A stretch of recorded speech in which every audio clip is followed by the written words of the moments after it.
काट देव के मुंह में लभेर ली चाहे हमरा लभेर दी कुछ पहनाओ खाते ले लू गला में कि ना कुछ गाना गा दो। चलिए हमारे जन्मदिन बा हम जन्मदिन हम सब लाभ का फला दुनिया जहान वाला ना मनाई और उरा सबके संगे मना ली। आज हमारे अनुपमा बाड़ी तनी मनी दिल ये गाए तुम जियो हजारों साल ये मेरी है आरज़ू। Happy birthday to you happy birthday to you. ये तारा मिलल है ये हम तो संगे मारल जाई अनुपमा स्पेशली कि खाली अपने खात रहबो इतना सुंदर केक लाइल बड़ी के हमरा केहू के देवे के मन नहीं खेत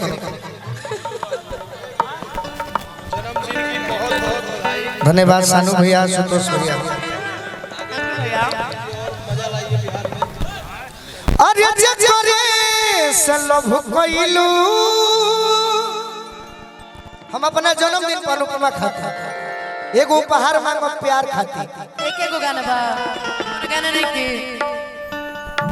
प्यार मांगो तनी अरे लकड़ी तारा प्यार में लकड़ियों खा जाए जजरे से लभ कइलू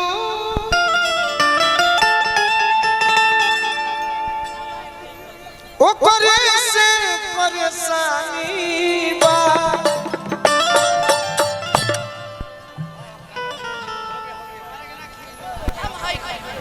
ए सनम करम तारो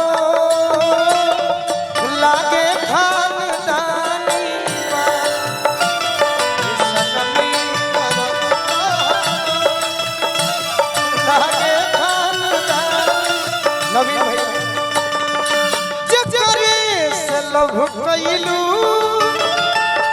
ओकरे से परेशानी बा से लभ कइलू ओकरे से परेशानी बा।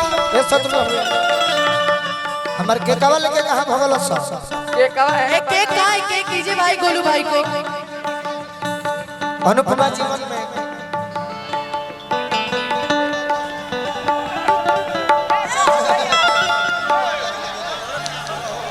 ए सनम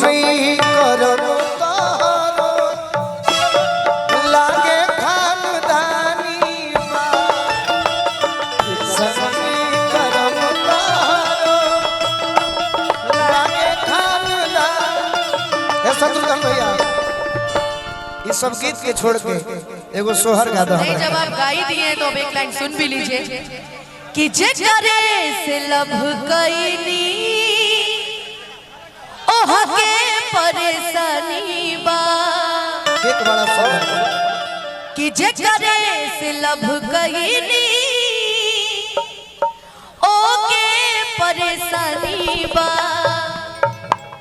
एमे हमार कसूर नहीं खे। बैंजो वाले भैया आप पकड़िए हेलो एमे हमार कसूर नहीं खे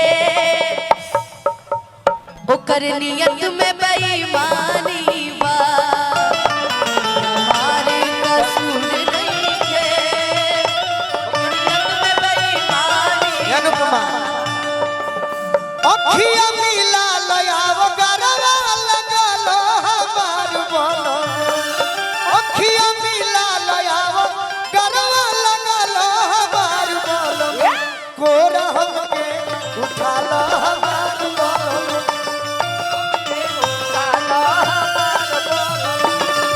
अखिया मिला लयाव गरवा लगलो हमार बोलो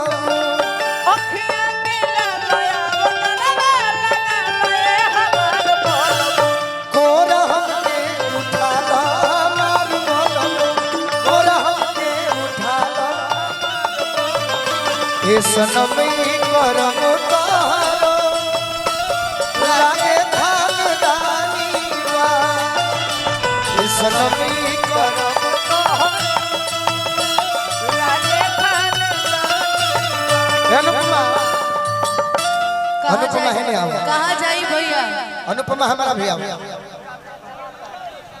अनुपमा बाबू अनुपमा विकास भैया हम के से ले ले रही कैमरा के खाई खाई यह जन्मदिन के अरोरा सब दिल से आशीर्वाद दी। यह जन्मदिन के चलते प्रोग्राम के खराब नहीं करे। हाँ